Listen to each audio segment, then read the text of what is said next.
भाडं आपण कमी केलं, तसं 150 कोटी रुपयाची जमीन आपण गरिबांच्या घरांसाठी फुकट देऊन टाकली आणि आता आपण घरं देणार आहोत.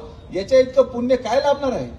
त्या घरामध्ये जाणारा प्रत्येक माणूस काय म्हणणार आहे की साईबाबाच्या चरणी एवढीच प्रार्थना करेल की विखे पाटलांना कधीच अडचण येऊ नये बाबा, त्यांना तुझा आशीर्वाद राहू द्यावं. त्यामुळे ना आम्हाला कधी साईराम करायची गरज पडली, ना आम्हाला कधी पास विकावं लागले, ना आम्ही कधी दिल्लीला जाऊन उदी वाटल्या, ना कधी दिल्लीला जाऊन शॉल घातल्या. शिर्डीमध्ये येणारा एकही साई भक्त जो बाहेरून येत असेल त्याला हे माहित नसेल की या भागाचा आमदार कोण आहे.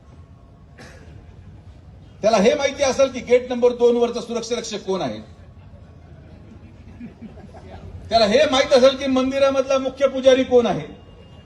त्याला हे माहिती असेल की संरक्षणामध्ये पोलीसच्या अधिकाऱ्याचं नाव काय.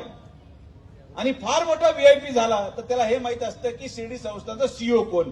पण कोणालाच माहित नाही की शिर्डीचा आमदार कोण.